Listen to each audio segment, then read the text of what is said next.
Welcome, Murthy sir, to the podcast where leaders thrive. It's a pleasure to have you on board, sir. And we would like to have some of your thought process on a few things that we thought we could get guidance from you. So our first question, or my first question to you, sir, is what kind of mindset shifts do leaders need to focus on to perform as better boardroom leaders? Thank you, Sandhya. To begin with, it's a great honor to be here on this podcast with you. So the question was, what mindset shifts should a leader have when he's reaching the top of the organization? Right. I think it's all about maturity. Mm-hmm. Individuals need to mature. And what do I mean by individuals need to mature?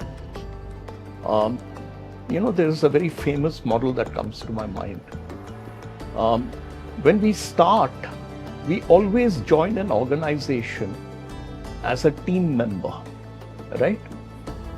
And our role as a team member is to be reliable, to follow instructions, go to your leader when you're in trouble and you need guidance, and you need to fall in with team values. So that's a socialized mindset, right? So the whole map, the mind map of that you have when you first start your career is to be a socialized mindset. Then you become a team leader. And when you become a team leader, you no longer are told, do this, do that. You're given an agenda. And you need to become a little independent and work to agendas. And you need now to be not just independent, you need to be sort of creating your own life. You need to decide what you're going to be doing during the day, and and nobody tells you do this, do that, do this. So you've got to discover your path forward. Okay. Also, you're now responsible for others. So you're now learning to lead. You don't know how to lead. Nobody has taught you. You have learned to be an engineer, a marketeer, or whatever. Okay, that's your core specialty. I so get you. But nobody has taught you to be a leader. Yes, you would get it for sure. All right. So what happens? So when learning to be a leader, how do you learn to be a leader? You learn to be a leader by developing certain abilities that you didn't have earlier. You need to be more empathetic. You need to be more listening. You need to be more sensitive. Okay, and it is not all yours. You've got to be supportive of others. And this is a team leader. Now, just imagine years pass, and you're now promoted and you're going up to the higher levels of leadership, management. Okay. What happens now? You're leading other leaders. Correct. Right? And there is a big difference. There is a difference. Okay. At this point of time, you cannot just become independent. You need to be interdependent. Because I might have been an engineering manager, managing an engineering team, and my focus is all maintenance, operations. Or I could be an accountant, and my whole focus is on accounting compliance, reporting, and so on. But now I've become a CFO. And when I have become a CFO, my CFO mindset has to change. Because it is no longer, man, it's not in the budget, so I don't have money for you. The project guy has, or the marketing person has come up with a great idea and he wants money which was not budgeted at the beginning of the year. It's the CFO's role to look at the whole need in a holistic manner and not in a functional manner. Right. And then become interconnected. Find money when it is not there and not say it's not in a budget. Sorry, chump. Okay, so there is a whole shift that needs to be brought in when you are shouldering those responsibilities. Now you get to be at the board level. When you get to be at a board level, you're dealing with people who've been highly successful in their careers. Each one has succeeded, delivered value, and is proud of the value one has delivered. Right? Correct. But you have now got to be working together. So what's the shift that is now required? You need to bring your strengths, your abilities, your experience into the room, while at the same time also be vulnerable.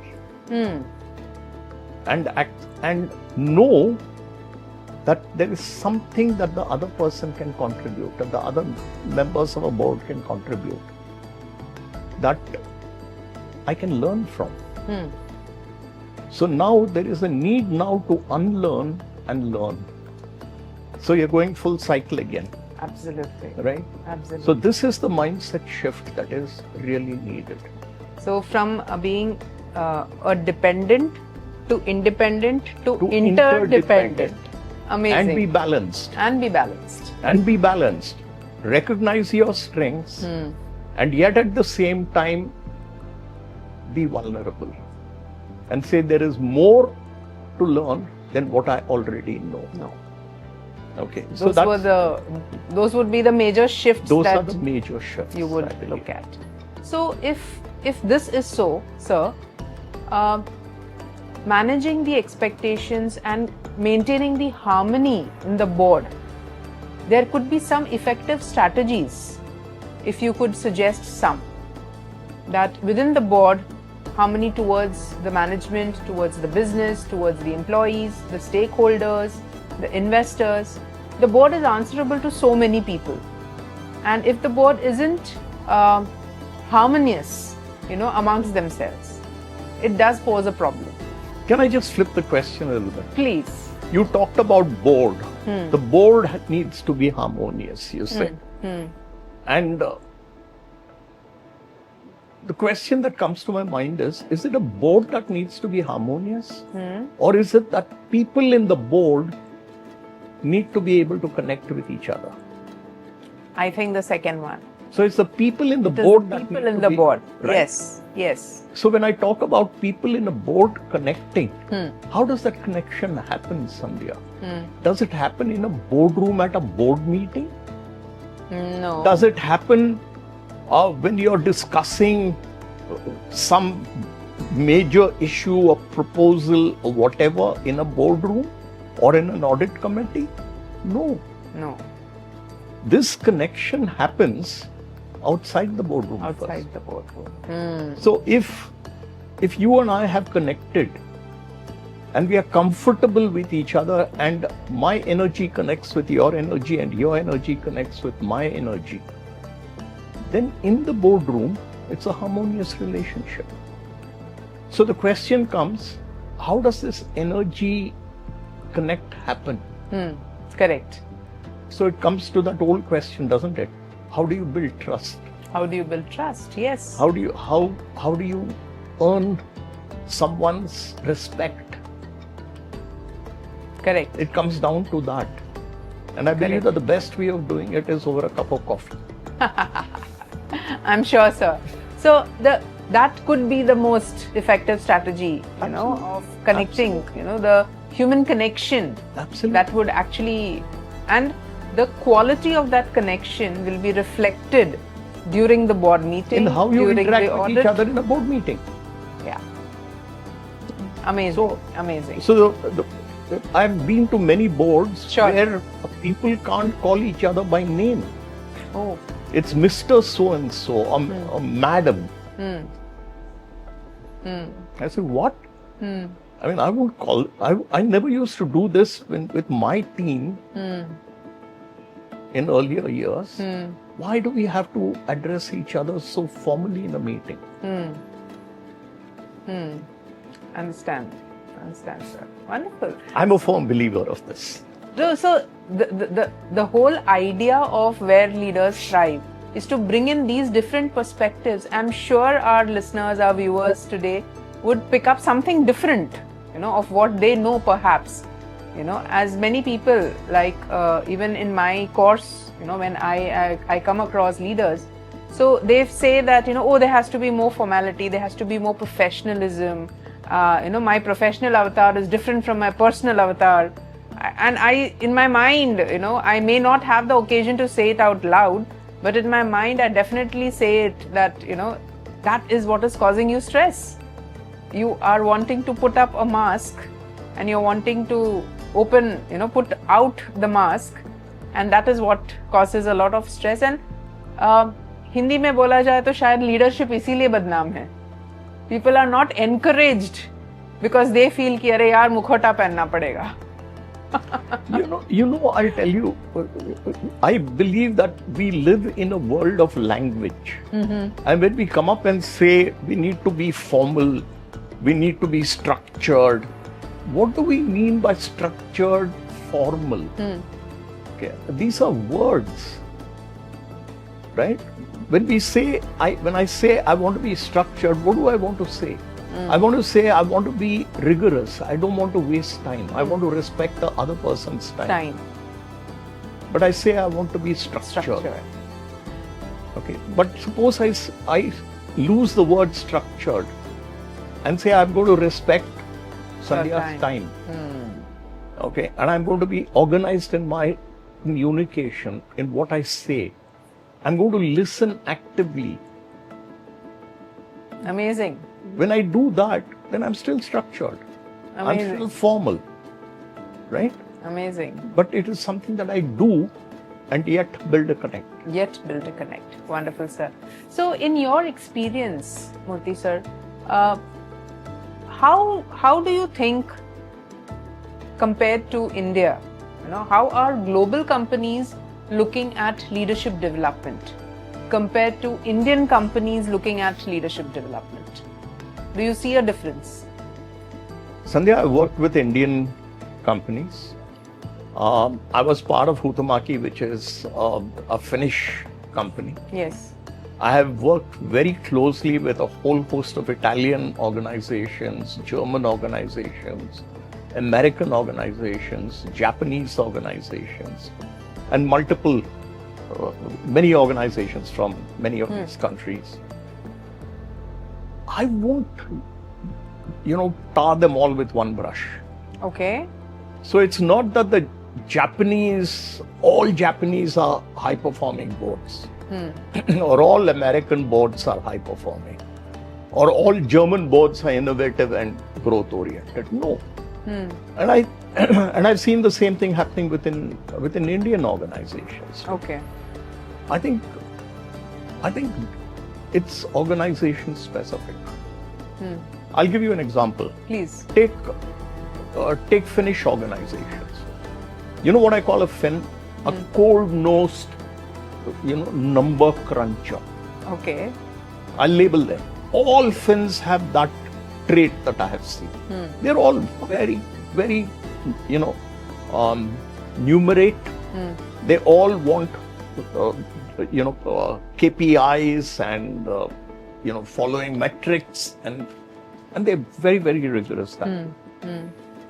But they too, I've seen the softer side of a Finn in say, Huhtamaki, as against in Nokia. Oh. Okay, so I've seen the differences there. So it all comes from the purpose that an organizational board has defined for itself. Okay. If that purpose is just to be transactional, short-term, number-driven, then all the discussions in a board are on, on the reports, the cash flow, the balance sheet, and profit and loss, and that, or on compliance. Or if the board is growth-oriented, then the mindset is growth-oriented. And so is the dialogue and the discussion. So is the dialogue. And hence, I am getting where you're hinting towards, sir, that therefore the take on leadership development or the flavor or the focus on leadership development is also in proportion, or it is aligned with what the goal of the board could be or the company could be. Am I correct in understanding this? Yes. The way I see it is, if we talk about organizational development or leadership development, okay, you need to first and foremost be sure about what is the meaning of that word development. So you need your people to deliver a certain result, a certain objective, right? And that could be short term, that could be long term, whichever way you want it. It could be, I want to drive creativity, I want to drive innovation, and yet at the same time I need to be able to deliver shareholder value at the end of this quarter. Right. So there are conflicting requirements of this kind too. Maybe conflicting, may not be conflicting, but they are diverse requirements. Now, you may then need to make an assessment of, do people within my organization have these competencies, right? Do they have these competencies? If they have the competencies, are they capable of using the right competency at the right time in the right way? That's capability, right? Correct. And then other area of development is the softer side. Right. Which is, my people have that capacity to be more effective leaders. More empathetic leaders. More empathetic leaders, effective leaders even. That capacity is vertical growth. Right. And competency and skill and Is capability more of a is a lateral. horizontal growth. Right. So what growth are we really looking to create in our people? So the entire development plan is based upon this assessment of where am I today and what is the gap that I need to fill. Right. So I'm sorry to interrupt, but the question is, do boards really find time to mull over this, to reflect on this, put a process of assessing developmental needs, right? Putting the process of creating a development opportunity. Do boards have that ability, or do they just farm it off to their HR people? Right. So when we talk about this gap, that's where perhaps platforms like MentorMyBoard, and there are several of them who are trying to bridge this gap. What would be your advice? I mean, the current scenario in the country, how are platforms like MentorMyBoard doing in bridging this gap?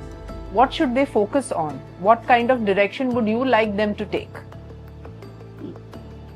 That's a very good question, and I hope I have an answer for this, but let me venture an answer. The first thing that I would say is get people to clearly understand why they want to be independent directors or directors. What is their purpose? What is their intention? Okay, because if they are not clear about who they want to be, what support will you give them to grow? right? So the first thing is people, and I believe that in most of our, even in educational institutions today, okay, there is no clarity over what is it that my participant in my program, okay, intends to be at the end of the program. They just run through a syllabus or a course. So bringing in more focus on the purpose of entering a program that is run by MentorMyBoard would be a good starting point. Okay, getting people to have clarity on the roles of a director. What is a board?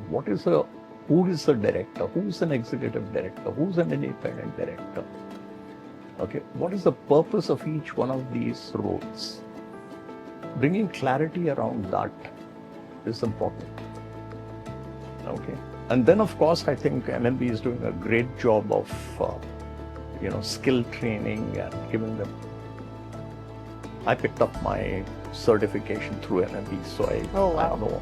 So they honored, sir. Honored, yeah. Very honored there. So the final question that we come to, and though I am also from the same fraternity of leadership facilitation, and I myself can't emphasize enough, but from your side, how much is leadership coaching and training important for companies? How much leadership coaching? Yes, I think it's vital. Because when we started this conversation, you talked about a mindset shift. Correct.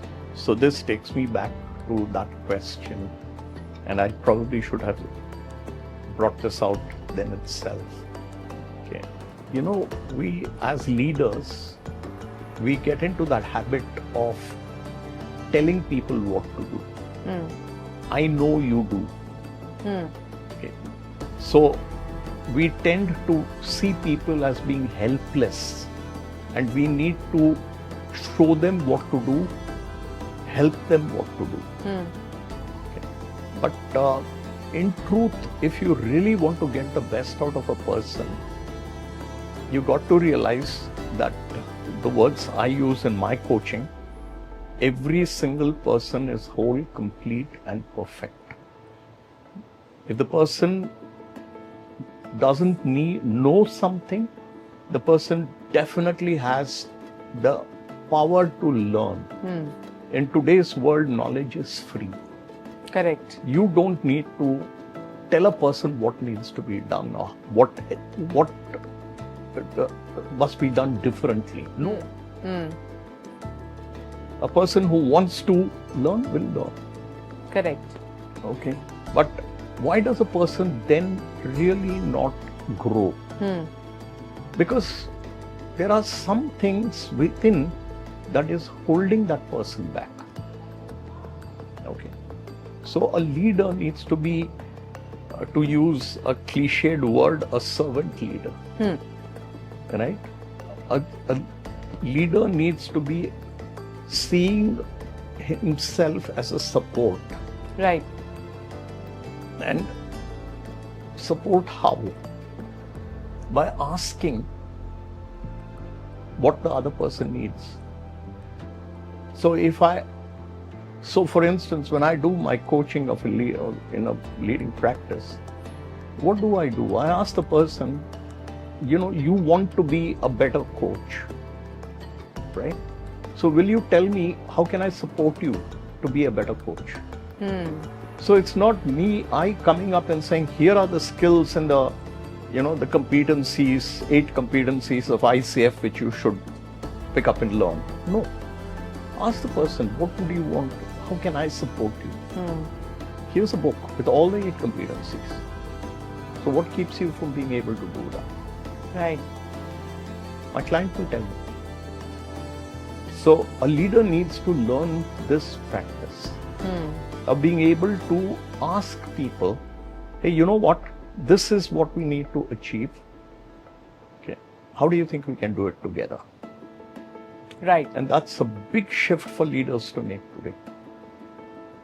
Not many leaders can do it easily. So that is coaching. So then you become a coaching leader. Right. And hence the importance of the whole ecosystem, if I may say, of leadership coaching. The facilitation, the reflection, the support, all of that, the nudge. That's what supports me as a professional coach. Correct. Absolutely, sir. Such a delightful conversation, Murthy sir. Thank you so much for being on the show. Thank you. And it was completely, it was my personal gain and delight to have this conversation. Thank you. I love this conversation too much. Thank you. Sandhya. Thank Thank you. you so much. Thank you. Thank